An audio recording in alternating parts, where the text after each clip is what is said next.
Hey, everybody, welcome to the Jim Master Show Live. It's good to see all your smiley faces. This is our entertainment lifestyle talk show series. It is Monday, and it's nice to have everybody here. We have an international audience of viewers, or as we call them Lovities. And that's because in the summertime, as I've said several times in the show before, I was saying the show has a positive bent, a lot of positive inspiration, energy to it, which we love, and the world could use a little more of that. And I said light, love, and levity a little too fast, and right out of my mouth came the word Lovity. So ever since I said Lovity, it's like the world has fallen in love with Lovity. We've needed more Lovity in this world, especially in the last year, right? So the viewers fell in love with it, all of you watching, and now we call this Lovity Hall. The Jim Master Show Live is Lovity Hall. I'm Mr. Lovity, deemed that by our audience who call themselves the Lovities. And hello, Lovities. It's good to see all of you. And they call each other Lovities too. And they're part of our Lovity Squad, which I think is pretty cool as well. Again, this was all something that just happened on its own, and it's really cool. This show is really cool place. We've created an amazing community here, an international audience. We're here 7 days a week, live at 7 p.m. Eastern, 4 p.m. Pacific, with inspiring conversation and amazing guests and on-location segments and everything that a traditional entertainment lifestyle talk show series would offer. Kind of like Johnny Carson and Dick Cavett and Merv Griffin, Mike Douglas, some of the old school talk shows that were warm and conversational, but ours is elements of that coupled with a modern twist and modern vibe of today.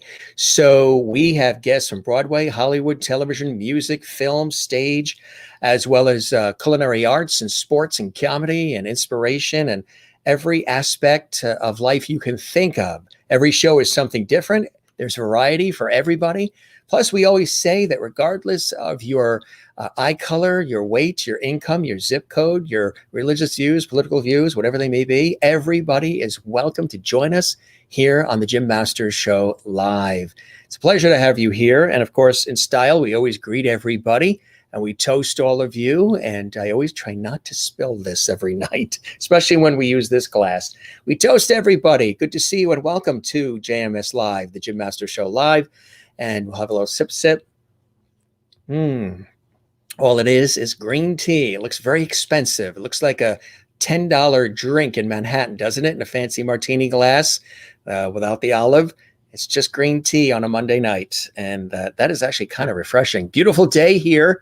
We are in the greater New York area along the southern New England coast between New York and Boston. And we hope wherever you are around the world, you're having a beautiful day, morning, afternoon, evening, whatever it may be, because I know a lot of you watch literally from all around the world. We have a really cool guest, a good friend joining us here. The last time we saw each other was in, of all places, Carnegie Hall in New York City.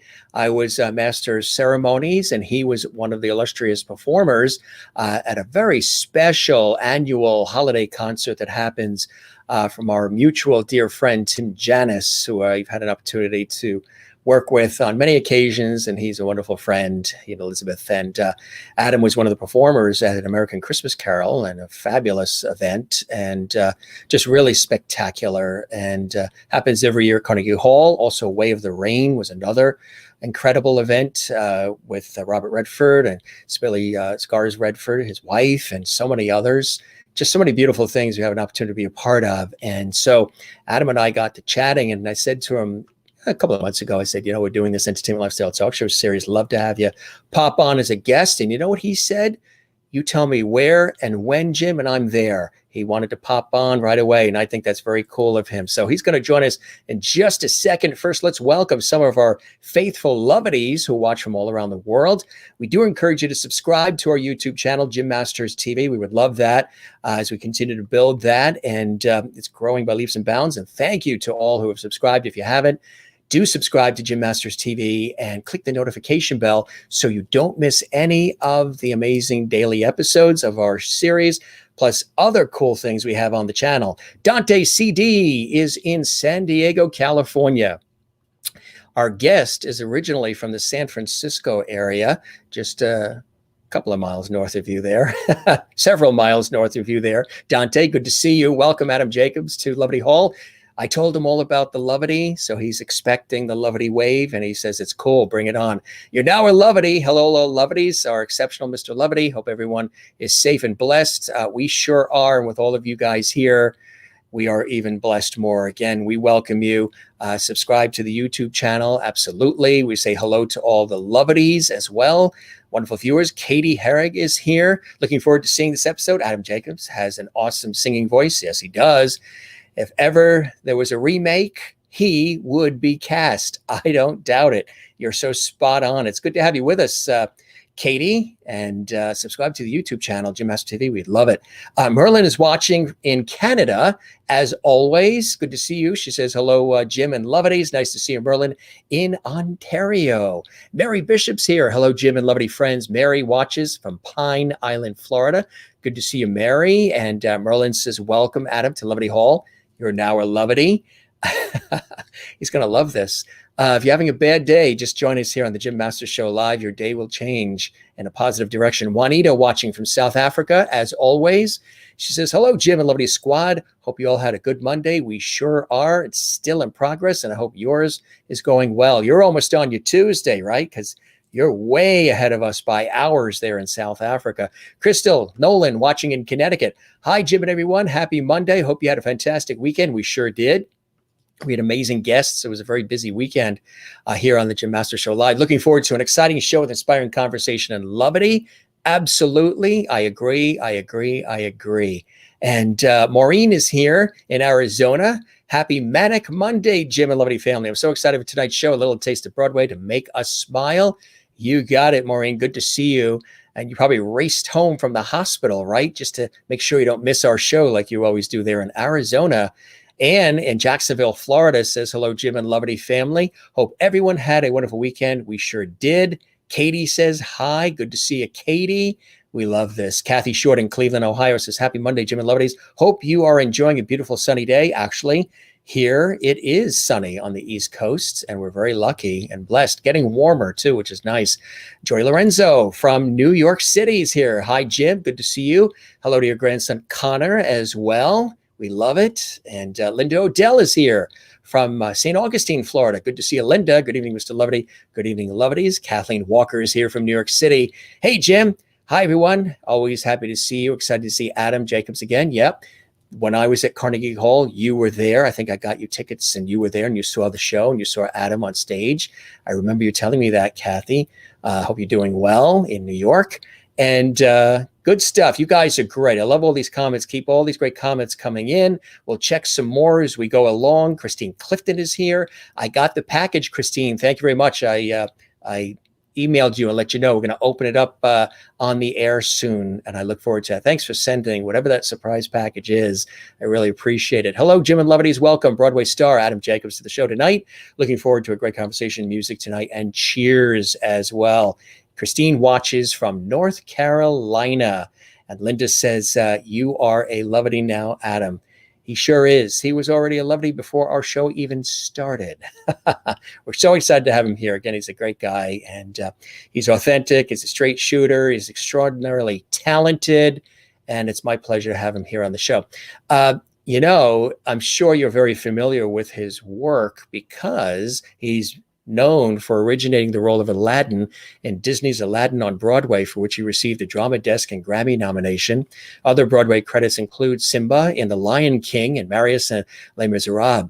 Favorite regional credits include the U.S. premiere of Zorro at Alliance Theater and Once on This Island at Paper Mill Playhouse. Also, Something's Rotten at the Marriott Theater. And also soundtrack, Chicago Med on television, The Bachelorette, the 68th Annual Tony Awards, Good Morning America, and so much more. Also, his solo album, Right Where I Belong, features songs of Alan Menken. It's available on iTunes and Spotify as well. He's a very busy guy, and we're so excited to have him here on the show. Again, a great friend, Adam Jacobs, joins us live from not New York, not Los Angeles, not San Francisco, but Chicago. Hey. That's it. How are you, my friend? Welcome. It's good to see you once again. Again, last time it was Carnegie Hall when we were together, and that was a cool night, huh? Yes, long time no see. It's great to be here.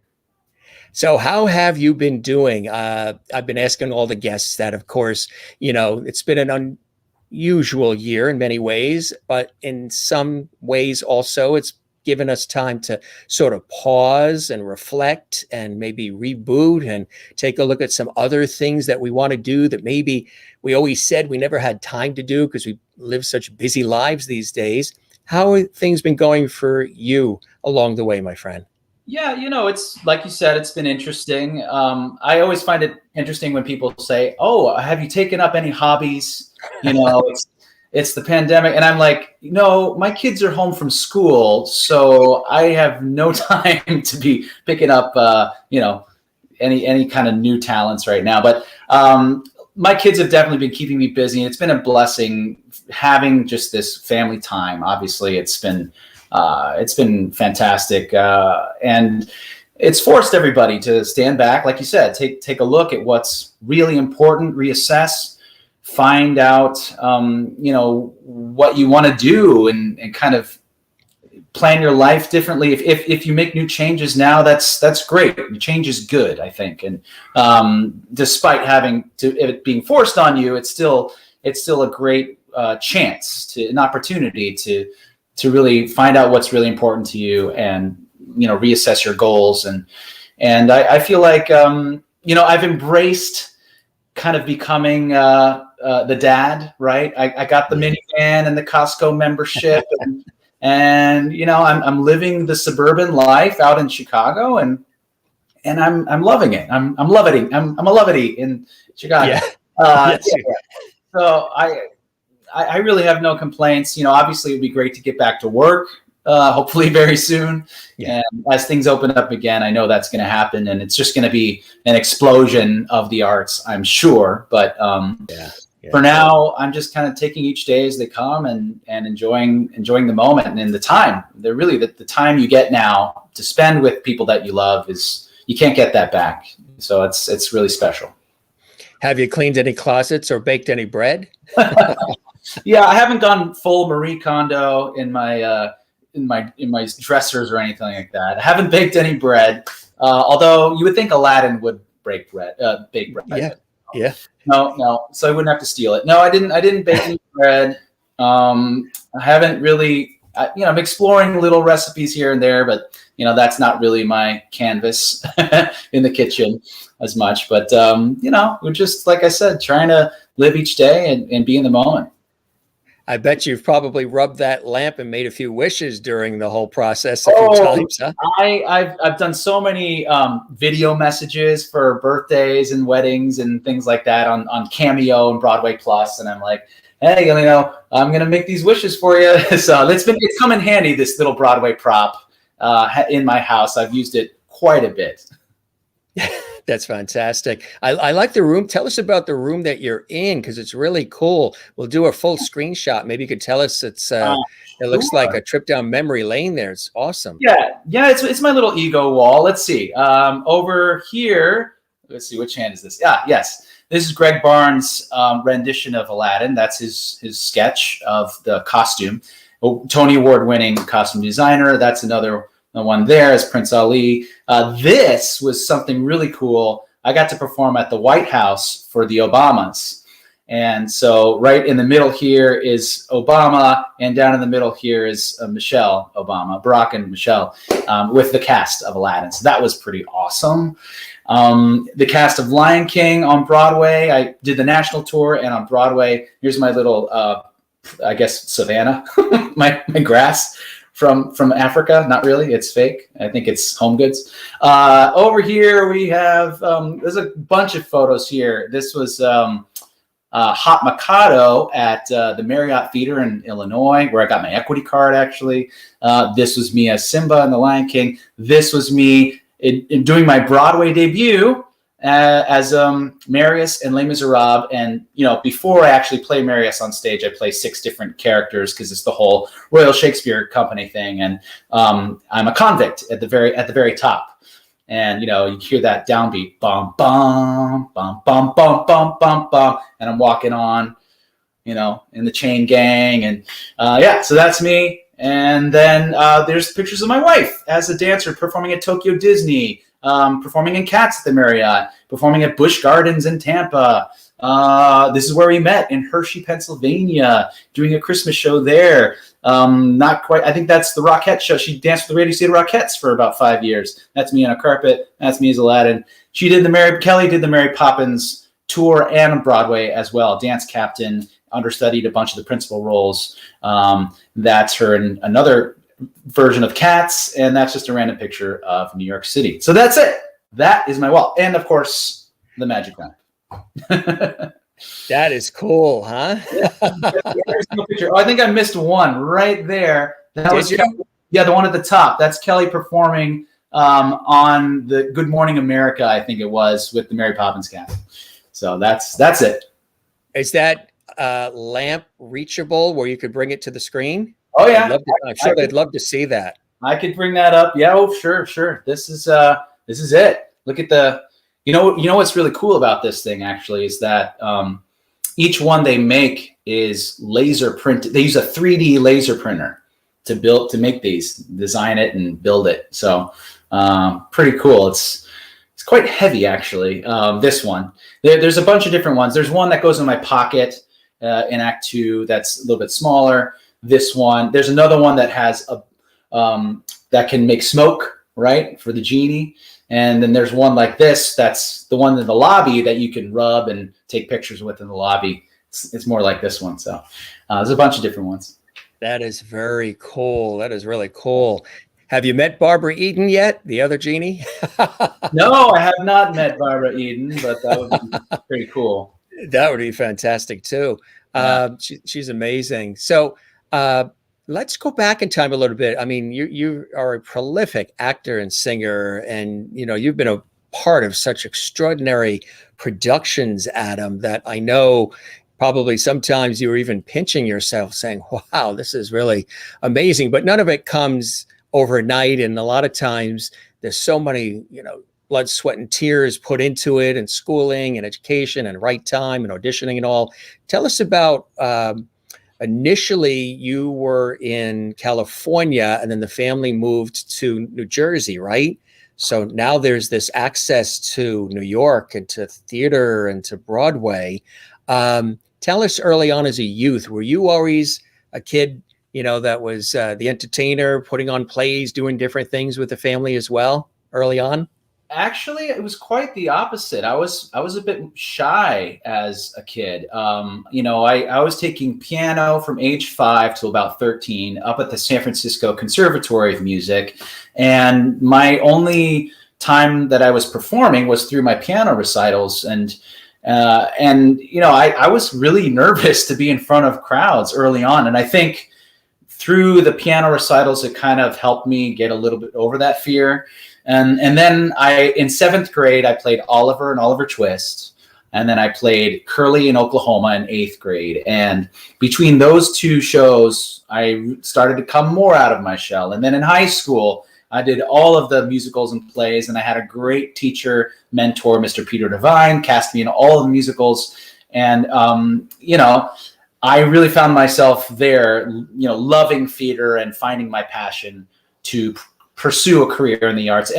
And to his credit, Mr. Devine, he saw my potential and pretty much said, hey, you can do this. You probably should do this if you want. You can go to New York and try it out, and you may have some success. And planted the seed in my brain. And I was like, oh, yeah, okay. I will look at this seriously, and went to NYU, applied there, got my BFA, and the rest is kind of history there. That is really cool. So after doing that, what would you say was the first big breakthrough, the first opportunity where the floodgates started to open for you, Adam? Well, I thought, of course, right after graduating, I would get to, Times Square with my headshot and my degree and be like, hey, I'm ready to sing and dance on Broadway, people. And of course, that didn't really happen. And I struggled. I auditioned for, a good year, almost 2 years, and not booking anything. I was doing telemarketing, dinner cruises, all the cater waitering, all those things that an actor does to get by. And eventually, after years of auditioning for the same kind of casting directors, because there's only a handful that cast all the major shows, the Tara Rubin casting, they had the faith in me. They trusted me with the role of Marius in the Les Mis tour. And that was sort of my big break. That was the doors opening, because from there, they had the 2006 revival of Les Mis. Right after that, as my contract was ending on the road, they were about to open the Broadway production. Yep, that's it. And I was about to, I auditioned for that, not knowing if I would be cast in the Broadway production, because I figured, oh, they're going to use all these Broadway stars. And no, me and Ali Ewalt, my co-star, they liked us enough that I got to play the role on Broadway, make my Broadway debut. And that was an incredible, incredible experience. And I'm so grateful for that. I mean, it's unbelievable, huh? I mean, talk about pinchable moments. Were you pinching yourself when they said, guess what, you're it? Yeah, because it came after a couple of years of just disillusionment and not sure if I wanted to do this. And then to be given that role and that sort of lifeline and to be like, we want you to play this role. At first, I didn't believe it. I thought they wanted me to like understudy. Right. And I was like, are you sure that's for the role? And they said, no, we want you. And I also kind of rode that wave of non-traditional casting at the time, because this production here was very non-traditional. We had Norm Lewis as Javert. Oh, yeah. We had Daphne Rubin Vega play Fantine, and then Lea Salonga came in after her. So it was a very ethnically diverse cast, which was great. And they purposely wanted to do that. And I'm grateful that I was able to be in the right place at the right time in order for that to happen. That is really fantastic. Again, what a production to be a part of, huh? Yeah, you can see me there singing "Empty Chairs." It's such a sad, tragic song, and when the ghosts of my fallen comrades appear behind me, like, it's such a powerful moment.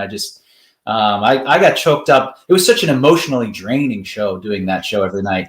I just felt wiped emotionally, especially after that song and his whole journey at the wedding there. Yeah, it's such an epic show, and I'll always have a big place in my heart for that show. Les Miserables. How do you detach sometimes from? How are you able to detach from a role? Because obviously, it can be, whether it's film, television, stage, whatever it may be, it could be quite intense. And there's Adam, and then there's the character, and there's elements of Adam sort of baked into the character as well, the essence of Adam to a degree, but then there's still the character. And sometimes it can be, I know for some performers, they can sometimes get confused between the two, and one, the character, almost takes over who the person is. How are you able to detach, especially when it's so emotional and so intensive in the way that character was? I think in terms of that character, with Marius specifically, I had to find ways to just kind of, it's like a decompression after going through emotional trauma. In a way, you have to find a way to separate yourself and not become fully immersed in a role to the point where you can't function outside of the theater, right? You have to leave that work at the theater. And of course, elements of yourself and of Adam, as you were saying, me going into that show on any given day, how I'm feeling could kind of direct how that role is played that night. How, if I'm having a bad day, I might lean into that. And if something upsetting is happening, and then I can kind of use that.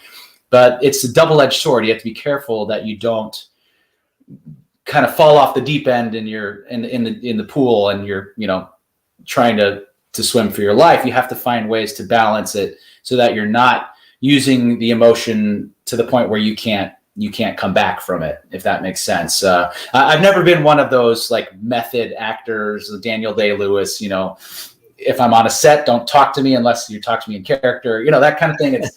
I haven't been, you know, I would love to maybe try that someday and see how that works. But, you know, I'm not going to, if I'm playing a murder, I'm not going to go out and, you know, like that. Right. So you have to figure out what you can do as an actor that's going to help you find the character and find the truth. Right. And, you know, everybody has different ways of doing it. But, you know, I think, you know, really diving into a character requires a lot of emotional work, a lot of backstory, a lot of time. You know, it takes time to allow yourself to truly be in that moment and with that character, and you have to trust it. You have to trust the work that you've done, and then, you know, once you're on that stage, it's already there. The foundation's been laid, and you can just be open to whatever's being thrown at you from either your cast or from the orchestra. You know, sometimes the music will hit me in a way that it's never hit me before, and it takes me to a whole nother level, right? So as long as you stay open, and that can be hard, 8 shows a week doing the same show, you don't want to ever get into that autopilot, and that I've seen that happen, and I've had days where that's almost happened. You have to force yourself out of that pattern, right? And really just force yourself to listen and keep it alive. That's it. Beautifully said. That's exactly the way to execute it. And when that happened with Les Miserables, what was happening to you? I mean, I imagine the phone then would start ringing more, opportunities would come. That's usually what most people would think would happen. You would think, but after my Broadway debut, again, long famine of not getting the show. And it wasn't until almost a year later that I booked Sky in Mamma Mia, which was a much needed pick-me-up from the tragedy of Les Mis. So I was very happy to go on the road as Sky, and it was party all the time on the road. It was a little crazy, but it was a great show, and you know, a great cast to work with, and a much needed, like I said, a much needed break from that angst. Yeah. So how do you balance all that too? You know, sometimes the shows are 8 nights a week, and then there's all the rehearsals and the prep, and then there's the press and all the things that you have to do for the show, the promotion, everything. And then, you know, you want to hang out and maybe party a little bit. You want to celebrate and live, but you have to be very focused and dedicated. And how do you balance all of that? Right. Well, depending on the demand of the role, like, for example, we're just talking about Mamma Mia. As Sky, I had like one solo, and then I didn't come on until almost the end. So in that kind of show, I hate to say it, I was able to sort of slack off a little bit and not have to, you know, worry about staying up too late, or, you know, and having enough energy. But in a show like The Lion King or as Aladdin, which is the most demanding, I was more of a monk. You know, I had to be very much disciplined with the way that I ate, the way that I maintained my rest and sleep. I was like a sleep Nazi. I had to have my sleep. And that's the one thing for me personally that really kind of gives me my energy back and keeps me like sane. Having kids kind of hurt that a little bit, but you know, that happens. So you have to make sure, you know, you're not going out till 3 a.m. and hitting the bars, even though you may want to. It's New York City, and you're with your cast that you love, and you want to support them in their cabarets and everything. And it's like, you have to kind of figure out how much you can do outside of the theater without messing up your show. And that's a responsibility that you have as a professional actor. You have to know yourself well enough to not push yourself to the limit, know where your limits are, and know what you need to do to give 110%, because those audiences out there are paying way too much, and we want to give them the best show that they can get. So, what was your regimen like? You got the sleep? Did you have to constantly work out, make sure that you were eating wisely and all the So rest? I didn't have to do too much cardio because it was built into the show. Right. Right. I was doing basically American Ninja Warrior every night on Broadway, at the New Amsterdam Theater, swinging from poles and, jumping and running and dodging guards. So that much was pretty much set. In terms That's all of the things your kids are doing now. yeah, basically. Yeah, they're doing that now. And I had to still do some basic strength, keeping up the strength training and, TheraBands and things. But I never lifted heavy. I didn't want to get bulky. I just wanted to stay strong. And so that was kind of the routine. I had like a little weight set up in my room and in my dressing room. And I would do a little set almost every show. And, that was every actor. Like I said, every actor has their routine. And for me, I actually juggled. That kind of helped me focus before going on stage as Aladdin. And it kind of just seemed like it fit his character to have to, because it actually, in one version of in an early version of Aladdin in Seattle, there was a scene where we were on the streets of Agrabah, trying to get money from people, busking, as they say, and I had to juggle in that scene. And they said, "You can juggle, let's do it." So we threw it into the show, and then eventually that scene got cut, and I was bummed because it's another skill I could show off. But, yeah. So, but they cut that. But anyway, so juggling, stretching, weights, all that stuff. What else? Hydrating obviously is very important. Just being aware. You're not going into any crowded, loud places and shouting. As an actor, you start to become more aware of, like, that's a really loud air conditioner. I am not going to try to compete with that. That's right. Just how you just start to as a voice person yourself, I'm sure, the amount of speaking that you're doing every night, that's key, right? Exactly. And then sometimes when you don't have anything to say, people, maybe there's a day where you're just not talking a lot. People will say, Jim, are you okay? Jim, everything all right? I said, right. No, I'm just listening today. I'm observing. Now, speaking of that, actually, Merlin in Canada had a question. Were you taking voice lessons at the same time while doing the acting? So another question leading into that is, were you the singer first who was the actor, or the actor who is the singer? What came first for you, and what is first in your heart? First in my heart is definitely the music. Coming from a classical pianist background, I was very much drawn to the music and the storytelling through music. So the acting kind of came along with my love for the music. And, I loved listening to great scores like Sweeney Todd, Hunchback of Notre Dame, West Side Story was like the one, still is. I'm so excited about the new one coming out, by the way. And I feel like, I was drawn to that kind of musical. And what's another one? Oh, Light in the Piazza, Adam Gettle, anything by him. I'm like, this is,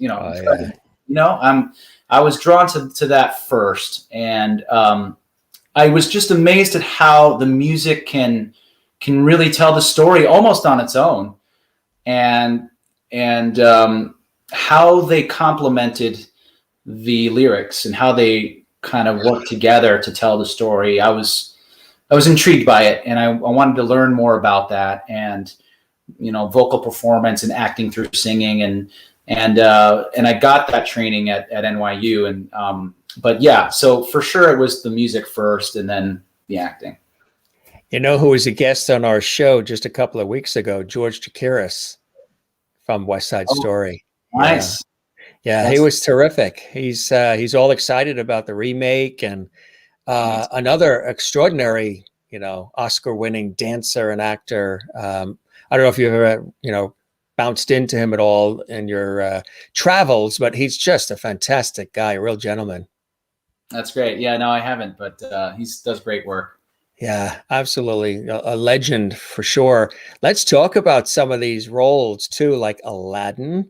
And when you, what was the audition process like for this to get selected? I mean, this had to be again another extraordinary pinch me moment for you, Adam. Yeah, it was very surreal when I got the call. Going backwards, I'll tell you, getting that call was, I couldn't believe it. This was a role that I watched on the VHS, over and over as a kid. I wanted to be Yeah. Aladdin so much because it's this little brown boy that looks like me, and he's Yeah. cool. He's cool. Right. There's very few male protagonists in the Disney canon, and he was definitely the top one. Him and Simba, even though he's a lion, but Aladdin was the guy, right? And so when Aladdin was first being developed, I didn't even know about it. I was playing Simba in The Lion King in the national tour in Chicago, actually, when the producers of Disney came to the Cadillac Palace Theater, saw my performance, and said to themselves, unbeknownst to me, this guy might be good for Aladdin. I think we should take him to New York and do the table read. And they called my agent, let them know, and they told me, and I was, of course, over the moon. And they took me out of the company, the Lion King company, for a week. And I went to the first developmental reading back in October of, I think it was 2013 or something like that, right? And I sat next to Jonathan Freeman, who played the original Jafar. Yeah. And we're going through the table read, and he says his very first line. He says, "1,000 apologies, Your Majesty." And I just nearly fell out of my chair because this guy creeped me. I got chills, and I was like, "Oh my God, I'm sitting next to Jafar, and he's gonna hit me with his staff or whatever." But he didn't. He's actually very nice. Yeah. And we went through that whole process, that whole development process. Took a while. We did readings for all the different people in Disney, all the different, the Disney studios, the Disney records, all the different dimensions or whatever they're called, departments. And and then we did an out-of-town tryout in Seattle at the Fifth Avenue Theater. And then we had a big break where we weren't sure if it was going to go to Broadway. And in that time, I played Zorro in Atlanta, and I did some other things. And I burned my hand really bad in Zorro. And I'm like, oh no, what's going to happen? And then it was actually during Tech Week of Zorro that I got the call.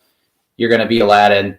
We want you to do it first in Toronto at another out of town. But, then we're going to go to Broadway, and we want you. So this is it. That was my destiny was fulfilled, to play Aladdin on Broadway. Incredible. Yeah, I mean, again, that was extraordinary. What was it like, maybe a little behind the scenes, what was it like being on the production? What were the rehearsals like? Just the rigors of it all to pull it off were extraordinary, huh? Well, I should probably tell you that my twin boys, Jack and Alex, now age 7, they were born first day of rehearsal for Aladdin on Broadway. So you can imagine what that was like for the producer. There they are. This is my little guys. They they were there. My wife and my wife's mother, my mother-in-law, thank God they stepped it up, and they really came through in a tough time, because we were rehearsing every day.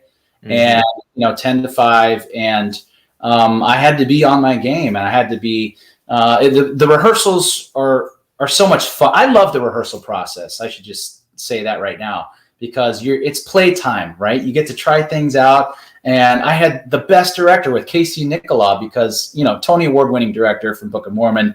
He was an actor himself, and he would say, "Try this," and then he'd be the first to be like, "That was awful. Boo. Who told you to do that?" And it was a very just, fun, creative time. And of course, working with James Merle Iglehart, who won the Tony as the genie, his energy and Casey's energy. And it was just fun playtime every day. And I was so happy to be part of that cast. Anyway, so yeah, the rehearsals can be grueling, and things were changing left and right. We had scenes being cut, songs being taken out, and Proud of Your Boy put in, and all this crazy stuff that was happening. And yeah, it's wild. It was a wild ride. And plus you have Alan Menken, the EGOT winner, saying, "Hey, I want to switch up A Whole New World. Let's do something a little different with it." I'm like, "What are you talking about? This is a Grammy Award winning song." And he did it, and we made a whole new version of A Whole New World. And yeah, and we came up with a hit. People loved it, and it's selling all around the globe. All people in this audience, I'm sure, in South Africa or Japan, and it's playing in Hamburg, Germany, and it's pretty amazing that the work that we did on Broadway, all those stage notes that you see in the script, those are things that I kind of came up with on the fly, and they're now the Bible, right? And every actor that plays Aladdin after me will have to, not necessarily follow it line by line in terms of the stage directions, but they can take my ideas and go with them and make them their own. And that's the beauty of live theater. They can create the role themselves. Tell us about this. This is really cool. Part of Disney youth programs, inspiration from the pros. Tell us about this, being involved in this, Adam. Yeah. So when I was performing with the Epcot Festival of the Arts at Epcot in Disney World, they have this thing where they bring in high school theater programs, kids from high school theater programs to the park, and we get to go and speak with them as they come see us, and then they go see the performances in the park. And it's just a chance for us to, talk to them, give back, and explain what it's like to have a life in the theater. It was a really just cool moment to share what I've learned, and hopefully give back to the next upcoming acting generation. Which is a beautiful thing. Absolutely. Let's see. Is it Keita says, "I played piano when I was 10 years old. How long when you played piano, Adam?" I played it for about from age 5 to about 13, about 8 years is how long I played. And it was funny because my piano teacher was like, if you want, you could be a concert pianist, but it means you got to lock yourself in a room for 5 hours a day. And I was like, no, I think I'll pass. Right. I had fun doing it, and I loved it, but I didn't want to go that route. And I'm glad I didn't, because I wouldn't have been able to have the fun. Well, one route you did go, which I know is a true joy and blessing in your life, is that the ultimate roles of, and real, not just acted, husband and father. We showed this earlier. That's a whole new, beautiful experience in your life. And tell us about that, my friend. It is. I'm so just blessed to have Kelly and Jack and Alex. That's Alex is the darker haired one that looks a little bit more like me, and Jack is the one with the strawberry blonde hair that looks like my wife Kelly. So we got one of each, and it's been a phenomenal experience being a father. The role of a lifetime, as they say. It's true. Yeah. It's everything that I hoped it would be, and more.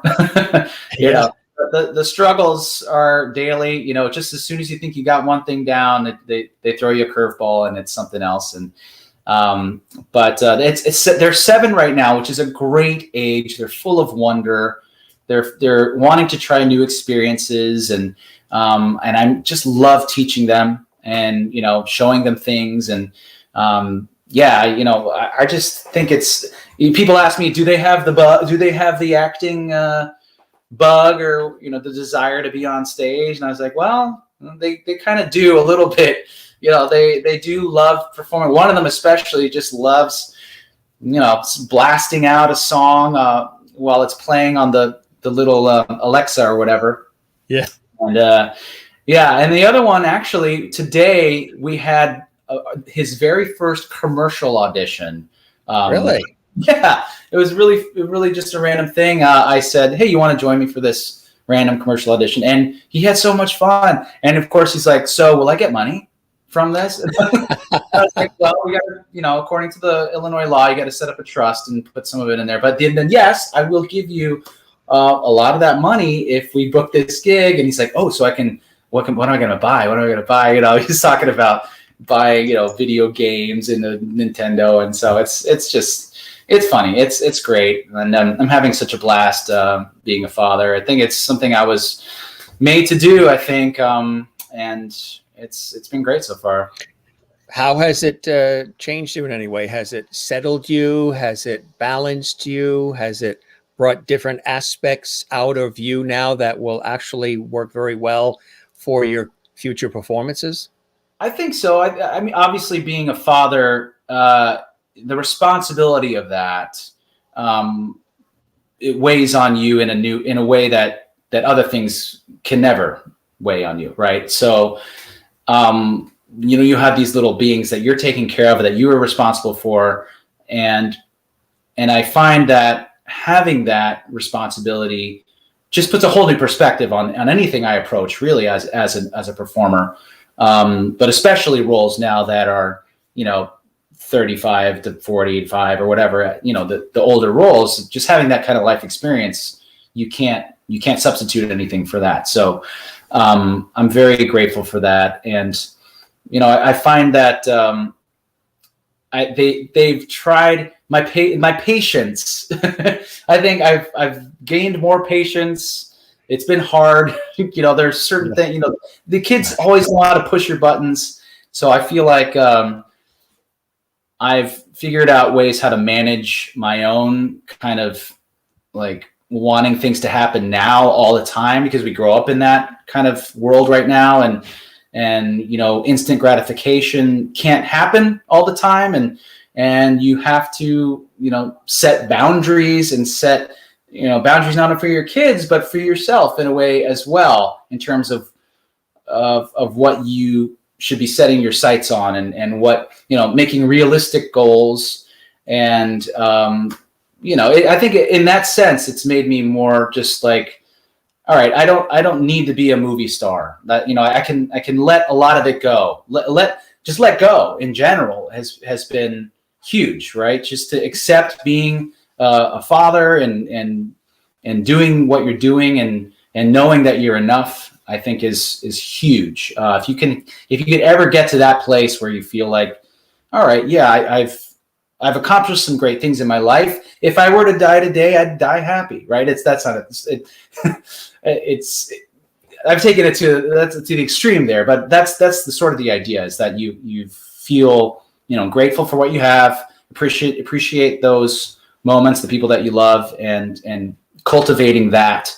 And, and of course, know that the other work is going to come, and you don't have to be hustling. Leaving New York City, I felt like, it was a risk. At the same time, it felt right. Like I didn't feel like I didn't want to be the person hustling, because that's just not me.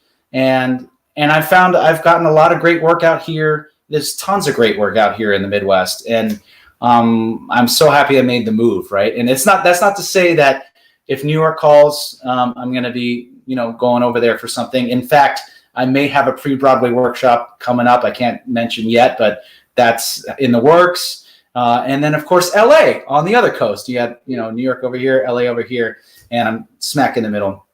But LA with the TV and film world is something I'm, again, trying to branch out and see if that's something that will work for me. And we have some projects I'd love to mention and tell you about. Yeah. You've got some really cool things happening. I want to call up one of them here, which is really great because it means that you are staying busy and you're keeping connected. There's this. Tell us about this. Right. So this was my debut solo album, Right Where I Belong. I got to work with Alan Menken and Aladdin, and I asked him, can I make an album of your songs? And he was all for it. Because I Googled it and nobody had made an album. And I was like, this is ridiculous. There should be an album. Hard to believe. Yeah. Hard to believe, right? So I knew I wanted to make a solo album, something that wasn't just a generic Broadway album.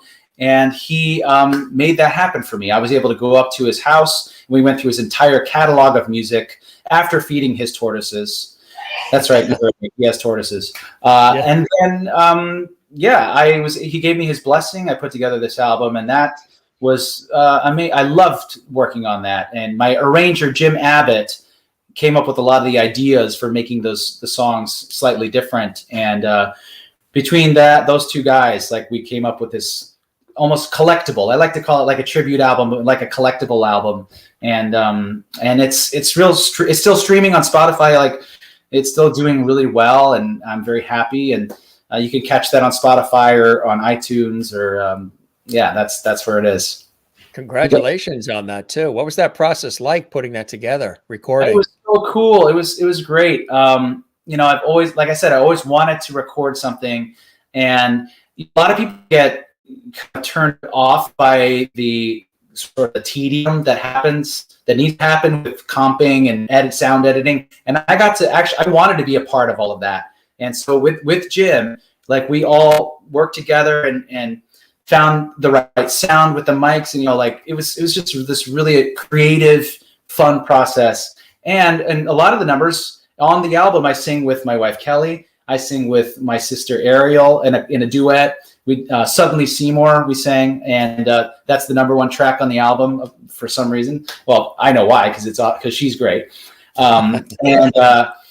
And yeah, so I got songs from all across, and some unknown Alan Menken songs on there as well. So it's just this really cool mix of songs. And you've worked with your sister, I believe, at 54 Below. Yeah, we did a show that show was called Sibling Disobedience. Great name.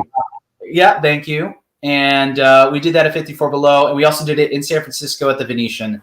And that was, kind of our sibling rivalry, but still how we managed to support each other and work and find success in the industry. That's fantastic. Would you bring that back? Oh yeah. We've talked about doing that again, and we still got all the charts, and I'm sure we'll do it again some point. That is cool. I want to show a couple other things here too. There's this. Tell us about this, behind the curtain. Yeah, so this is the big thing coming out. This is a documentary concert. I filmed this with my producer at Vitello's Feinstein's in Los Angeles a couple years ago. And we put together this cabaret performance of classical Broadway tunes and a mix of pop rock and R&B tunes. And we decided it was really my producer's idea to make this more of a documentary. And we included some interviews, and I talked about my grandparents coming from the Philippines and growing up in a mixed race and all that, and how it kind of took me on my journey to becoming a Broadway performer. So it's really an intimate behind the curtain, it's a backstage view of what it's like to be a performer and all the obstacles and things that I've had to deal with along the way. So that's going to be coming out.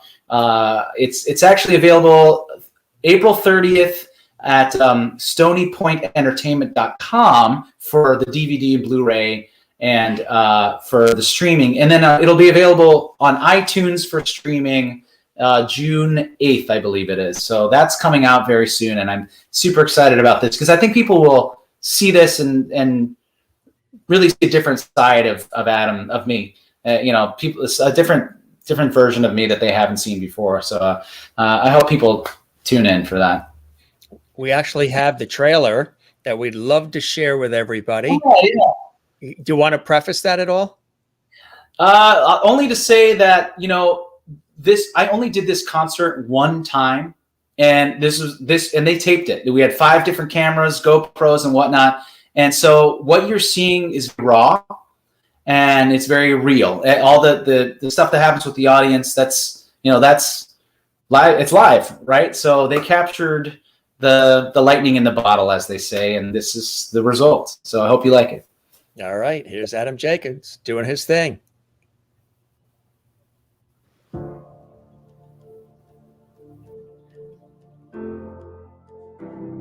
Just before that first downbeat on the first show, all you can really do is just take a deep breath and hope for the best.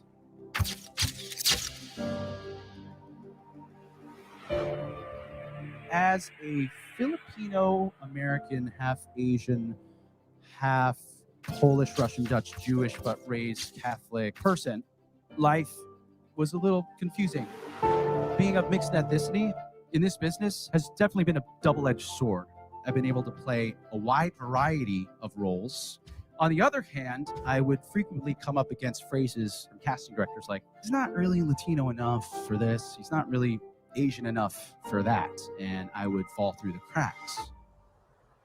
I have often dreamed of a far-off place where a hero's welcome would be waiting for me. I'm trying to hold on, just waiting to hear your voice. One word, just a word will do to end this nightmare. Proud of your boy, I'll make you proud of your boy. You leave me bad as I've been, Ma. I think of my mother every time I sing that song, and I think about everything that she sacrificed for me to get to where I am now. If he ever hurts you, true love won't desert you. You know I still love you. Oh, and music, your music, it teases in my ear. I turn and it fades away, and you're not here. Let hopes pass, let dreams pass, let them die. Without you, what are they for? I'll always feel no more than halfway real, till I hear you sing once more.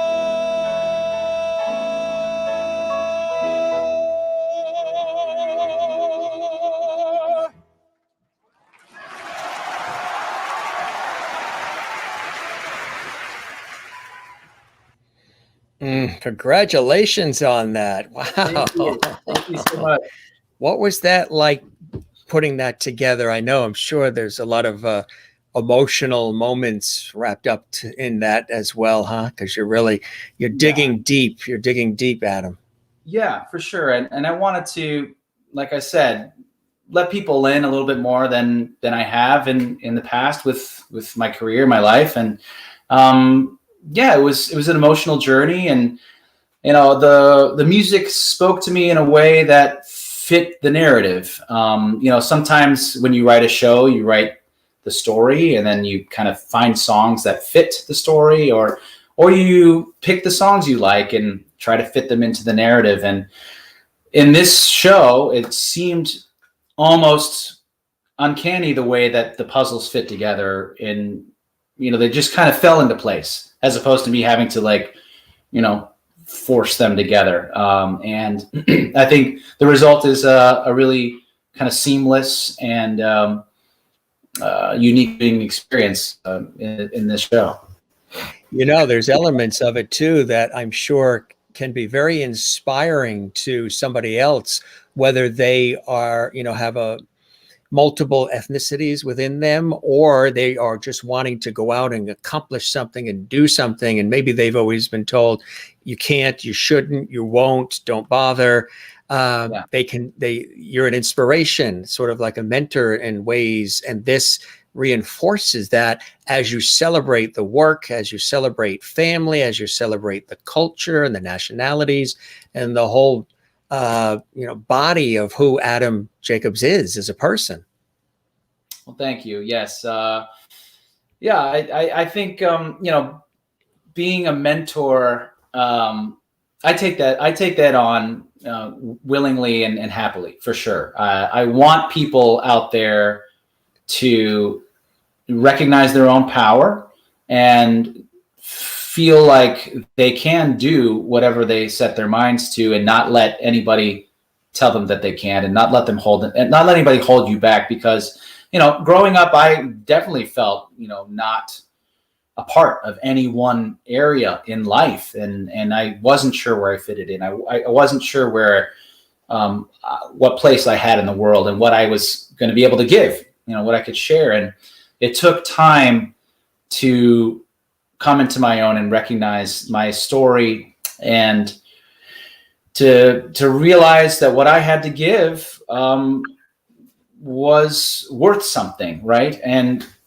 my experience in and of itself is worth something. Even if I hadn't made it to Broadway, but just the daily struggles, the things that people go through in their everyday life, people can relate to, and they want to feel like they're not alone. That's the biggest part of it, right? They want to know that other people are going through it, whatever it is, and that they have the necessary tools to pick themselves up and push through. And as hard as it can be sometimes, I know, but you can. There's always tomorrow. There's light at the end of the tunnel. Like with this pandemic, like so many people are going out of their minds, and I get that, but we just have to hang on a little bit longer before we can return to a semi state of normalcy. But yeah, I want people to have the hope and know that that what they have to offer is worth something, to people out there. And I hope that they channel whatever it is in there and let it out and share it, and not try to be like anyone else. Don't try to be like me. Be yourself. Be whatever it is you want to be, and whoever it is you want to be, and be true to that. We talk about that a lot on this show. Everybody has value. Everybody is welcome to the table. Doesn't regard, irrespective of zip code and income. I loved that intro. That's the inclusiveness of that is beautiful. That's the way I've always been. That's the way we were raised, and that's the way I think. And I know no other way. And hopefully, our world will be more like that as we go along. We're kindred spirits in that way, my friend. I just want to show you a couple of the Lovity comments. They've been active, buzzing along with their comments here. The Lovities. Yeah. Kathleen in New York says, well said. And Maureen, who's works in the medical industry, God bless her. And she's seen it all with pandemic and the whole thing. She's in Arizona. Perfectly said, Adam. And Kathleen says, where and when can we see this? The video we just showed, the clip. Tell us about that again, as far as when and where that's going to be. Right. It's called Behind the Curtain, and it's a documentary concert that will be available first on stonypointentertainment.com for DVD and Blu-ray and pre-sales for that. And then it'll stream. That'll be April 30th. That's coming. That's it right there. And then also it'll come out on iTunes June 8th, I believe. So keep an eye out there. I'll be posting also on my social media more about it as it starts to come out. And, you can find links to that. Keep me posted, too, because we'll announce it as it gets closer here on the show for you, too. Be happy to. Great. Thank you. Mona in Louisiana says, would love to see. Looks great. Merlin in Canada says, thank you, Adam. Lovely. Bravo from Kathy Short in Cleveland. Juanita in South Africa. Looks like a great film. Well done. Avril says hello to everybody. She's watching in Hampshire, United Kingdom, and England. She's one of our regular Lovities. Kathleen in New York City says, that looks great. A must see. Anne in Florida says, awesome. Maureen says, this is definitely something to look forward to. Austin Field, he says, very cool trailer. And Kathleen says, great photos. And they're all looking forward to that. So we'll definitely keep people abreast too. Kaida says, it is beautiful, Adam. Fritz and I love you so much. So that's some more Lovity coming your way. And Christine Clifton in North Carolina says, Adam, you have such a fantastic outlook on life and have given us great words of wisdom in tonight's conversation. So happy for all your success in your career, especially she's very partial to Broadway, so especially the Broadway components. But you've also done, and we got some Lion King photos I want to squeeze in, but you've done television too, Chicago Med and others. Tell us about There are some differences working in television myself. There's some differences as far as how things work in television as opposed to live theater. And you've dipped into all of it, film, television, theater. Tell us about the TV stuff. The TV stuff is great. I actually got to work this summer on the Netflix series Soundtrack, first as a lip sync coach on the show, because I don't know if you've seen Soundtrack, but the performers, Madeline Stowe and Campbell, like these guys had to lip sync to the original artists of the songs, which is different. A lot of times you have to lip sync to yourself, but they lip synced to the original artists, and I got to work with them on perfecting that for the film.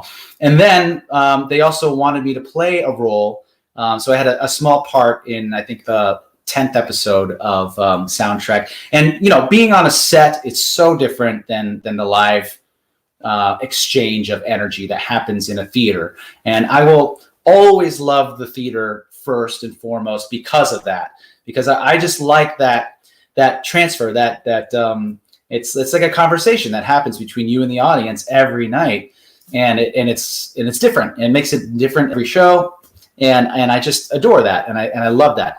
And I love when you can almost hear a pin drop because there's a suspenseful moment and they're really listening to you. All those things about live theater that you love, I love.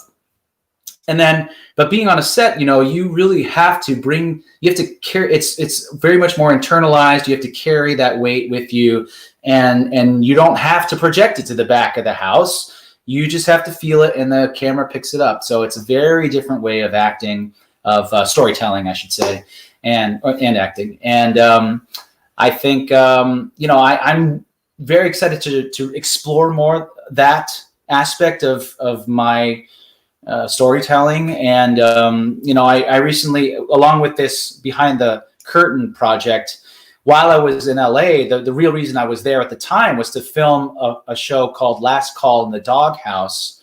That was a feature film, my first time playing a lead in a feature. And that's actually coming out at the end of the month as well. That's called Last Call in the Doghouse. I play a rabbi named Mo, a young rabbi, and I'm part of a family of biblical characters, you could say, and they own a bar in New York City. And as people come in, at Last Call, the people who come in, we help them. We save their souls as the family that owns the bar, and I'm part of the bar. I'm part of that family. And so it's very kind of Touched by an Angel meets a little bit of Twilight Zone, a little bit of that. So when I read that script, I was like, this is really cool. I want to do it. And the producer knew me from my Aladdin work, and so I had a chance to really to dive into a character for film in a way that I haven't before. So that was a really cool experience too. Some of our Lovities love the Hallmark Channel, and they said you would be a great Hallmark actor. Thank you very much. It could happen someday. I was going to say, if the team in Kansas City at Hallmark are listening, here he is. Your lips to God's ears, as they say. To God's ears, exactly. We mentioned, of course, Lion King, and that is another. Tell us about being involved in that. Another extraordinary, very well received production. I loved that show when I saw it, and I remember thinking, "Oh man, what I wouldn't give to play Simba and the Lion King, and have the mask and the costume and just all of it." And I auditioned in college, didn't get it. I proceeded to audition for about 8 years before I actually booked that role. And that's atypical, but that does happen sometimes. And yeah, I got it. I grew into the role, and that role, that mask that you see there, it's all carbon fiber, and it weighs about the same weight as a football, but it's very top heavy. So anytime you start to move, it can kind of take you with it. And so all that movement that you learn, you get a lot of neck strength, and you have to build up those neck muscles. When you go to parties and they ask you to dance, or there's a lot of dancing, that whole neck move. I know how to do that part. Yeah, you got it down. I got that part down. Yeah, that's from my time in The Lion King has taught me all those. Yeah. Here's a great shot with James Cameron we dug up. And his daughter. Yeah, we had a lot of celebrities come to see Lion King and Aladdin, really, because that was the new show at the time. Whoopi Goldberg, all the late night hosts came to see Aladdin. Donny Osmond, one of my idols, came to see. Oh yeah, yeah. So it was puppy love. Aretha Franklin came, and she was so classy. She gave large bouquets of flowers to all the principals in the show. Wow. And with individual notes like, your voice is very engaging. She told me that. I was like, what? For her to say that, yeah. Yeah, Queen of Souls telling me that. Anyway, so tons of people. That's my good friend Cindy Winters, and she was on the road with Lion King. We joined at the same time. She was my Nala, and then she went on to perform in a bunch of different shows on Broadway. And I gotta call her and see how she's doing. But anyway, that's it. Is it? I guess it's probably tough. I know people probably have asked you a million times of the productions you've been in thus far. I mean, do you have a personal favorite? Is there one that just really either represents who Adam is more, or just one you've enjoyed the most, or one that you've really connected with? A very difficult question, but is there one that, of not even maybe these, could be something else we're not even showing, that really is the one that there's just something extra special, maybe the circumstances, whatever it was for you, Adam? I think it would have to be the role of Aladdin as the one that's represented me the most. I think only because I had to do so much with that character. I had to be funny. I had to have the comedic chops. I had to do the parkour, the American Ninja Warrior stuff, the athleticism of that. I had to sing a huge ballad, "Proud of Your Boy," every night. And I had to dance, I had to do Bollywood dancing. I had to tap dance, which I'd never done in a show before. So I had to really get my level up to the same level as the chorus. And I worked hard with my good friend with that. And because of all these elements that had to be put into the show and the difficulty of them, I felt like I poured so much of my heart and soul into that character and into that role that that role really truly represents the most of who I am. I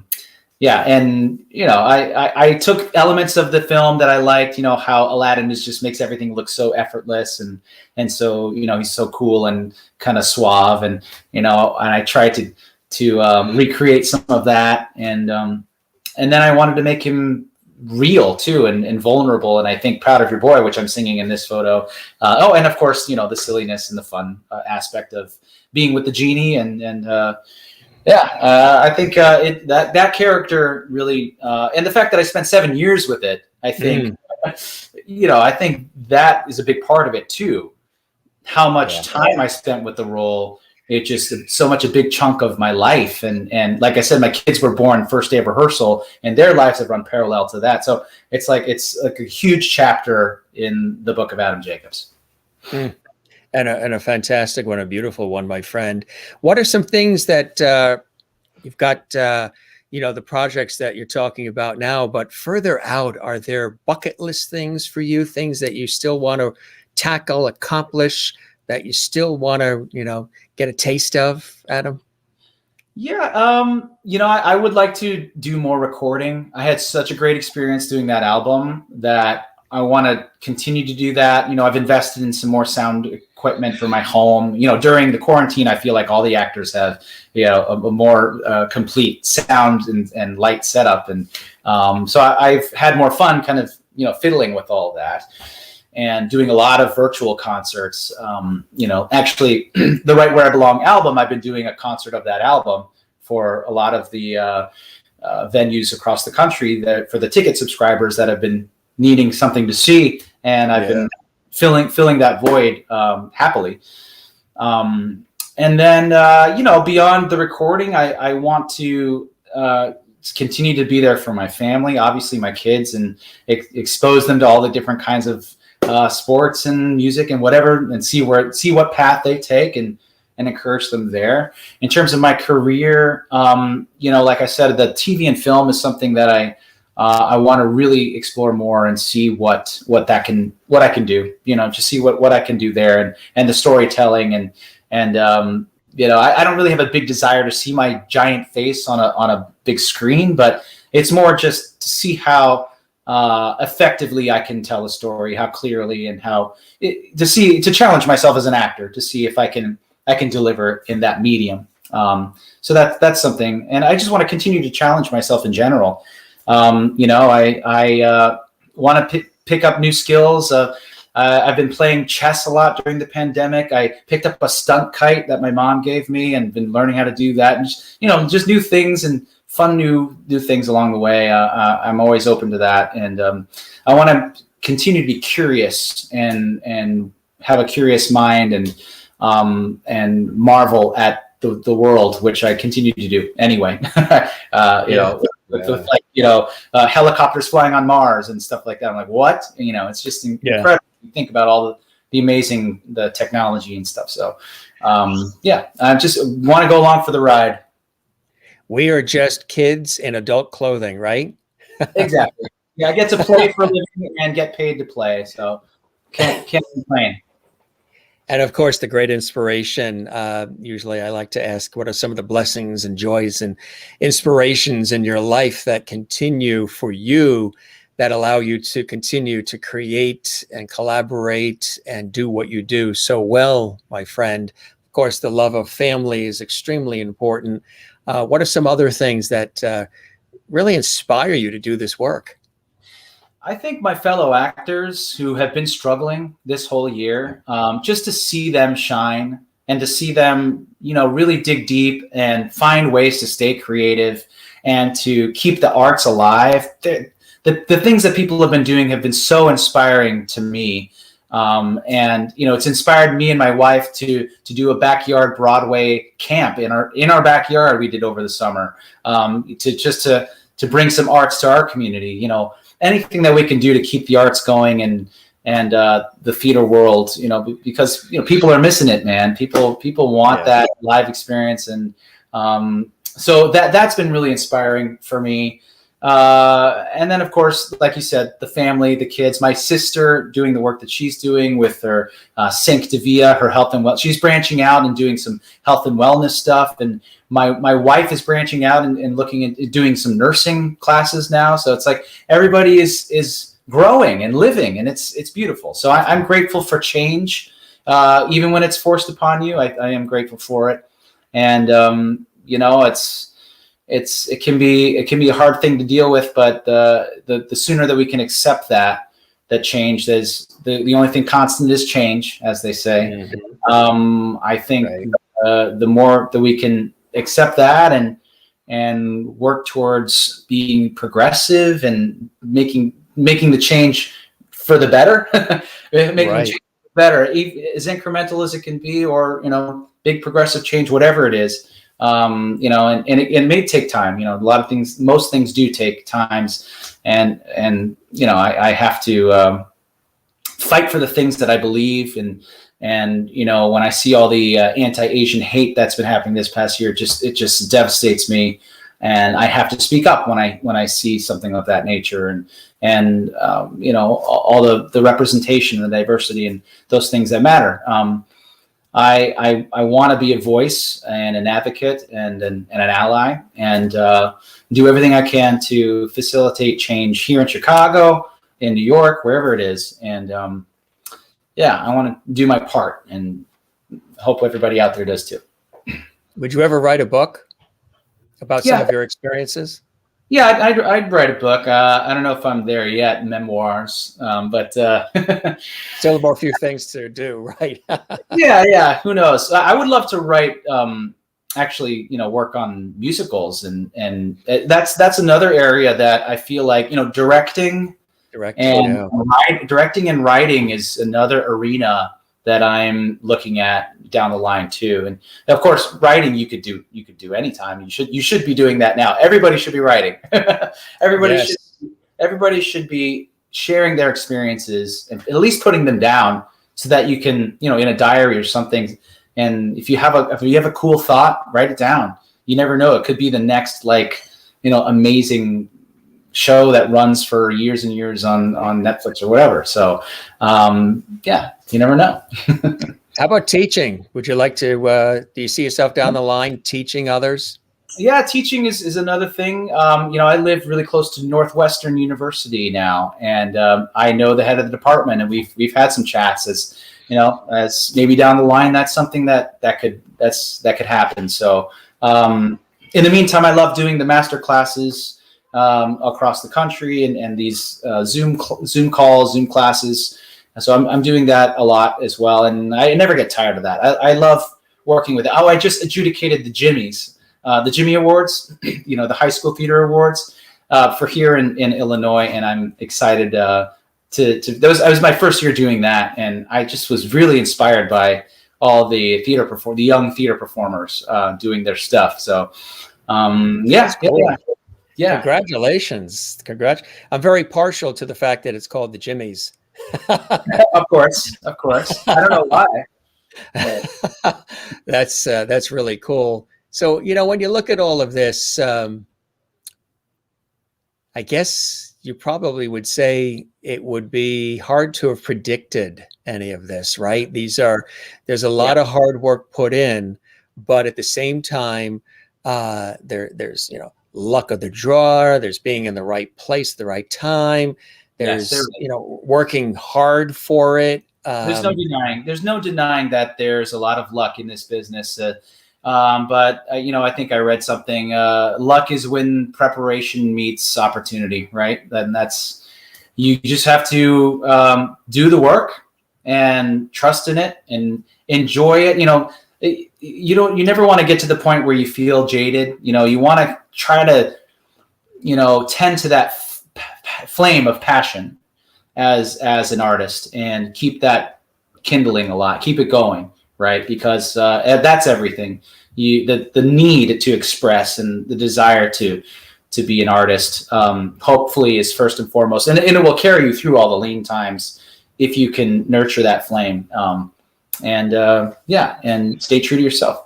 What would you say to somebody who is considering doing what you do? Maybe a young kid watching right now, and they're saying, "Gee, I would love that. I'd love to be Aladdin. I'd love to do this. I'd love to do that, like you did when you were a kid." What would you say to them as far as? A lot of people say who've answered that question, they've been like, "Well, you have to really love it. Make sure it's something you really want to do because it's going to require a lot of your time and sacrifice and rejection and blood, sweat, and tears. And it's not all just glamour and glitz and red carpet events. There's so much that goes on behind the scenes. So really, if you're only 50-50 about it, really think about it because it's got to be something you're going to really invest in." What would you say? I would wholeheartedly agree with that sentiment because you have to give 110% of who you are. You have to sacrifice a lot of time and energy to doing the best that you can in a really tough business with a lot of competition. And, dealing with that rejection you almost have to be superhuman in a way to not have it affect you at all. Right. You're going to be affected by the constant rejection. And it's just part of the business. It's the business side of show business that I want people to be very, upfront. I want to be upfront about that and know that it can feel like a cutthroat thing. And that's why it's so even more so important that you tend to that flame of the passion and that you remember what brought you into the arts in the first place. And that desire and that want has to be strong enough to withstand the rejection and the whims and of the industry because it's very ups and downs. It's a lot of up and downs. But the rewards are great, right? If you can stick it out, I find it's the ones that can stick it out the longest that tend to be the ones that tend to be the most successful, if that makes sense. It's stamina and perseverance. Just like my Lion King story, it took me 8 years. And a lot of people would have said after the fourth audition, nope, not going to happen for me. But something inside me told me that I think I can do this. I have faith that it's going to happen. And it did. So a lot of times it's just believing in yourself. Right. Absolutely. Beautifully said, my friend. Can you grab the that wonderful bottle there?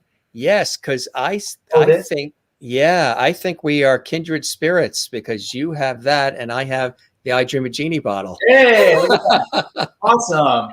So we can make our wishes for health and happiness for one and all, and joy and peace, right? Yeah. Peace for the world. Peace for the world. There you go. Toast you with the Genie bottle. Cheers. Cheers, my friend. Cheers. That is really cool. Also, somebody else was joining us tonight, my friend, who always likes to pop in, and he thinks you were absolutely awesome. George Burns was with us tonight. Well, hello, George Burns. Hi. And of course, all devil on me. Yeah, he of course played God. So God gives you his blessing this evening, Adam. Thank you. I just want to show you some of the comments coming in here. Amy says, what great conversation tonight, Adam. You have earned your Lovity badge tonight. Looking forward to more great shows from you. That is Amy. And she's a wonderful poet as well. And Maureen in Arizona says, I have such respect for you. You're a great humanitarian, Adam. Thank you for being the voice for those that cannot be heard. Kathleen says, Adam, I really enjoyed seeing you at Carnegie Hall a couple of years ago. So talented. Was so happy to meet you after and get a picture with you. You were so nice. And thank you. And Austin Field says, another great show as well. And Merlin says, her grandson tried for years and was quite busy, but his heart wasn't in it, so he quit. So that's what you need. Your heart has to really, really be in it. Anything that I do, you do, any of us that requires being in the public eye, that really soaks up a lot of who you are and your energy and your passion. Sometimes even more so than what you expect it will soak up. And how do you detach from the work? Like, for example, if you're involved in something like a role, you talked a little bit about it earlier.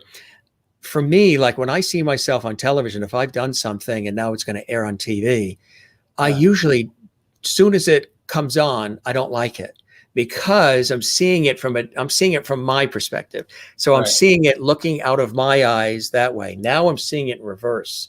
So usually when family and friends are watching it along with me, I'll say, okay, gang, now, when we watch this, pretend you don't know me, and then let me know if what I was saying and doing actually convinced you. So it takes me time to be emotionally detached from the thing that I just did because of the investment and the emotion and the self-imposed expectation and striving for excellence. So there's always that shock value when I see it back. And I'll watch it, to critique, to fine tune, but there's the shock value for me right off the bat. And then maybe a few years later, I'll pull some tapes out, I'll pull some footage out and I'll watch it and be like, you know what? Everybody said you nailed it. It was awesome. You were great. It was fantastic. Wow. Phenomenal. All that great stuff that I heard then, but didn't let it sink in for myself. Now, when I pull stuff out of the vaults, I'll say, you know what? That actually, under those conditions, with that experience, that actually was pretty darn good. You gotta give yourself some credit. Yeah. It's the emotional. I have to be emotionally separated from it to appreciate what I contributed to it. Sure. Do you have that happen? I think time has to pass for that to happen, as you're referencing your previous tapes and your work. And I haven't had the benefit of having a lot of stuff taped in general. As a theater performer, our work is very ephemeral. It's here, it's gone, and that's one of the reasons why I do want to get into more TV and film, just to have that legacy or whatever it is. And but for sure, there's definitely the detachment that has to happen. I find that it can be difficult because you're so invested in what you're doing, and it's impossible to watch something back without a critiquing yourself. And we're our own worst critics all the time. Oh yeah. Yeah, and Yes. that's what it is. It's like, why did I wear that shirt, or why did I do my eyebrow? Why did I, you analyze everything so much where you lose the bigger picture. You lose, why did I wear that tie, or whatever. It's like, forget that and just try to experience it as if you've never seen yourself before, which is impossible, right? That's impossible. And so, if it's good editing, and if you're talking about TV, and you come on and you further the story in the way that you're supposed to, then that's it, right? Then you should be happy with that, and you served the story, right? You're always serving the greater picture of what it is, and you're a piece of it. So I never want to think of myself as like stealing the show per se, unless it's like a role in musical theater where that's designed to do that. But That's right. but on film, your job is to really serve the piece, and you never want to become more than what the piece is, and because then it's untruthful, it's not real, right? So plus most of the things that you pick out when you're critiquing, nobody else saw it, but now that you told them, now they see it. yeah, it's like the Starbucks cup that's in the shot, or something like that. Right. So, yeah. Why did I wear that shirt, or why did that light not go on, or whatever happens? It's funny. Yeah. 90% of the time they don't know. They don't see it. It's just us. Are you a perfectionist at all? I can be. I think as having kids now, I've definitely become less. You've had to Yeah. Like, if there's Legos all over the ground, I don't have to get to them right this second. It's like, I just got to let that go. And, I see my battery's getting low. I neglected to plug in my machine. So I better do that now before we die. Oh, it's okay. Everybody loves to see the chair that the guest is in, because their battery usually dies. Yeah. So now they see your fancy chair. Oh, yeah, my little swivel chair. You've just made them very happy. We have so many guests where they've had to run out because something happened, or they wanted to grab something that they wanted to show on camera, and we end up seeing the chair. So there's this whole running gag. I'm going to lift segments from our series and just show a half hour of the chairs, and have the audience guess which guest sat in that chair. Yeah. Well, if you like, I could step out for 1 second if you want to do that. And you can grab a screenshot of that, okay? Yeah. There you go. Cool chair. Is it leather? Yeah, that's that fake leather, Leatherette. So Juanita goes, sneak peek chair time. Say they love the chair. Merlin and Canada, empty chair. But also empty chairs at empty tables. Get it? That's right. Right. I was thinking of that earlier. Kathleen Walker says, by the way, you have a wonderful smile, Adam. Thanks. And if you're ever feeling bad, Adam, just come on the Jim Master Show live. You'll get lifted quickly. Okay. Christine Clifton in North Carolina says, Adam, thanks for a wonderful conversation tonight. You're so talented and kind. I've enjoyed learning more about you. You've given us a beautiful message throughout the night. Well wishes and Lovity. And Merlin in Canada, awesome conversation tonight, guys. Thank you, Adam, for being so down to earth. I told you he was, gang. Kathleen Walker says this was a wonderful show. Loved it. Thanks for spending time and sharing your life with us, Adam. Continued blessings and stay safe. Kathleen in New York City, Juanita in South Africa. Great conversation. Thank you, Adam, for spending time with us and sharing your stories and wonderful career. And thank you, Adam, from Ann in Jacksonville, Florida, for a wonderful evening. Love the video when you and your sister surprised your parents. Yeah. Kathy Short says, enjoyed tonight very much. Thank you for sharing your time with us, Adam. Amy says, what a great conversation tonight. Adam, you have earned that Lovity badge. Looking forward to more shows from you as well. And we will definitely keep the porch light open and on for you, my friend. This was really awesome. And I hope you enjoyed the time with me as much as I have with you, and the show met whatever expectations that you had, my friend. You've exceeded the expectations. This was fantastic, Jim. Thank you so much. You are absolutely welcome, my friend. Keep doing what you're doing. Keep, out there spreading the good word. And you are truly welcome back anytime. And I hope we get a chance to break bread again soon. It's been too long. Yeah, I hope so. I hope we will. I haven't been to Chicago yet to have deep dish pizza. I may have to make a road trip. Let me know. Let me know. All right, my friend, you be well. I'm sure the kids are bouncing around the house now. I think, didn't I hear somebody knocking on the door too? Was there some You might have. knocking? You might have. Yeah, yeah. Daddy, Time you to, done that? Yeah. yeah, daddy time. Adam, you're the best. Thanks for hopping on, my friend. And My pleasure. again, continued good health and blessings to you and the family. All the very best. Let's continue to stay in touch as we have. And you're welcome back anytime. Okay. All right. Thanks very much, Jim. Thanks, Lovities. Cheers. Have a good night, Adam. Good night. Bye-bye. Adam Jacobs, yes, Broadway star and all-around great guy, actor, singer. You got a chance to learn a little bit more about him here on the Jim Masters Show Live, and I certainly hope you guys enjoyed it. You're probably very aware of his career. I'm sure you're probably aware of the productions that he's been in. More comments coming up here. Marsha Line in Massachusetts says, thanks for sharing this evening with us. Sending Lovity. Absolutely. Thank you, Marsha, watching in Massachusetts. And Maureen says, what a pleasure this evening has been. Thank you so much, Adam, for letting us get to know you. May your star continue to shine bright. Hugs to you and your sweet family. Good stuff, gang, right? If you'd like to see this episode again, you can do that by seeing it on our YouTube channel, Jim Masters TV. Some 400 plus 400 episodes. Did I sign up for that? 400 episodes and plus. Counting on the Jim Masters Show Live are there for you. And we are here every night, 7 p.m. Eastern, 4 p.m. Pacific. And Merlin says, what a great guy. I told you, I knew you guys would love him. Tomorrow, we have another fantastic guest, a brilliant actor joining us as well, film, stage, and television. Jim Stanek is joining us tomorrow. We're very, very much looking forward to that. And guess who's with us on Wednesday? Patrick McEnroe. Yes, tennis star, ESPN tennis commentator, and of course, brother of John McEnroe, who also, as you know, is a brilliant tennis legend. Patrick is going to be with us on Wednesday night. We're going to talk tennis. We're going to talk his broadcasting career on ESPN and so much more. Really, really looking forward to that.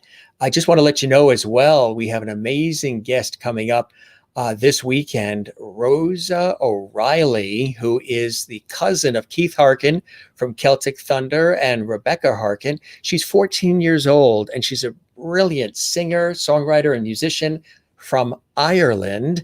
And she's going to be joining us this weekend, and we can't wait to have her with us. It's going to be really, really cool. Got an amazing array of guests. Again, we have inspiring conversations, amazing guests, levity and lovity here on the show. And sometimes we do host chat episodes where it's just you and I chatting about life and food and family and all kinds of good stuff. Juanita says, great show once more, Jim, and another lovely levity guest. Absolutely. Juanita, you have a good night there in South Africa. And Kathleen says, thanks, Jim. This was great. The pleasure all mine. And Adams as well. And Wozniak says, thank you, Jim, for another amazing evening. Watched the High Kings in the archives. They were with us live from Ireland last night. Good night, everyone. Much love to you in Jacksonville, Florida. Merlin says, night, Jim, and all the lovities. We'll see you tomorrow with award-winning television, film, and stage and theater actor Jim Stanek. We've got a great show lined up for you tomorrow. Good stuff, gang. Don't forget, you can see the Jim Masters Show live every day, 7 p.m. Eastern, 4 p.m. Pacific. And again, if you've missed any of the episodes, including this one, and you want to see this again, all you need to do is stick on our YouTube channel there, Jim Masters TV at YouTube. Don't forget to subscribe to the channel and click the notification bell so you don't miss any of the incredible episodes. Don't forget, we also have a very popular series there called Masters Mantras. They're positive visual and verbal videos I've been doing for years on Facebook and now do also on YouTube. So check that out. As far as Facebook and all the rest, you can find me on Facebook at Jim Masters TV, Instagram at Jim Masters TV, Twitter, Twitch, Periscope, Supermarket, Home Depot, all at Jim Masters TV. And we started a Facebook group for this show. And so many of you hopped in right away. You asked for a Facebook group. So we created one about a week or so ago. It's called JMS Live Lovity Hall. That's JMS Live at Lovity Hall, and it's right there on Facebook. And we invite you to pop in and say hello. There's no cost. You just pop in and say hello. Don't forget to smile, gang. We say that all the time. That is a great contagion to share, smiling. Don't forget to share the Lovity. That's really important as well. Find your Zen place. Living on the East Coast here in the Northeast with the ocean at my beck and call, and we're just a couple of blocks from the ocean here. Swimming, surfing, boogie boarding, whatever it takes, sailing it, walking it. The ocean for me is a big Zen place. So is my work in television and radio and stage throughout the years. Another Zen place, as Adam and I were talking about.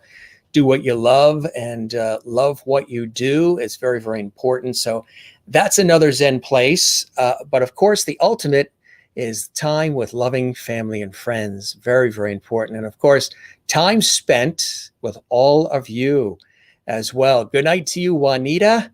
It's always like an episode of the Waltons here, isn't it? Good night, Juanita. And good night to Marcia. Good night, Jim. Thanks for being you and all that you do. Thank you very much. I really appreciate that, Marcia. And I hope to see you again, too. Last time I saw you was at PBS when I was hosting, and you were in there volunteering and answering those pledges for PBS programs. Kathy Short says, good night, Jim. Very good show tonight. You never disappoint. Thank you very much. Kathleen Walker says, working next tonight, so see you all Thursday. Kathleen works for my New York Mets. So she's going to be there night games, but she'll watch these in the archives, I'm sure. And we'll see you soon, Kathleen, in New York. And Amy says, love to all the Lovity squad. Absolutely. And Maureen says, thank goodness for JMS Live. What a great way to unwind after hectic days. Thank you very much. I appreciate that. You guys are all the best. Continue to tag, share, celebrate, tell everybody about our series. Just spread the word as you guys have been doing. It's working, and it's very important to do that. So one other thing we always say, as we said at the top, relax. Don't forget to love one another, and don't forget to love yourself. You have worth. You are of great value. Don't let anybody ever tell you otherwise. Share your talents and your creativity with the world, because it's needed. Every person on this planet is here for a reason, and we should be unified and connected. So relax, take some time for yourself, breathe, as I always say, as I know doing a lot of voice work, from the diaphragm. Adam will tell you that too. Breathe from the diaphragm. You get a much fuller breath. And because we've been hyperventilating a lot lately in our society, haven't we? So relax, breathe, and take care of one another. Christine said, and Kathleen says, of course. Christine says, Jim, tonight's conversation was uplifting and lovely. Adam is definitely a great Lovity. Always great. Special guest each night on JMS Live. Good night, Jim and Lovity friends. Super pink full moon. That's right. I think it's the super pink full moon, right? Absolutely. And Juanita says, my Wi-Fi revived during the episode, so I didn't miss anything. And Adam had to plug in his computer. So these are nice conversations on our show. They're sort of epic, aren't they? Gang, again, we love you all. Thanks so much for joining us. We will see you tomorrow. Again, you can find us on all the social media and our YouTube channel with Jim Masters TV. We love you all. Thanks for being with us. We'll be back tomorrow, same place. Till then, have a great day, great night, great morning, whatever time it is when you're watching this. And catch us on the next episode of the Jim Masters Show Live. We love you all. Have a good night. Thanks for joining us. Bye-bye.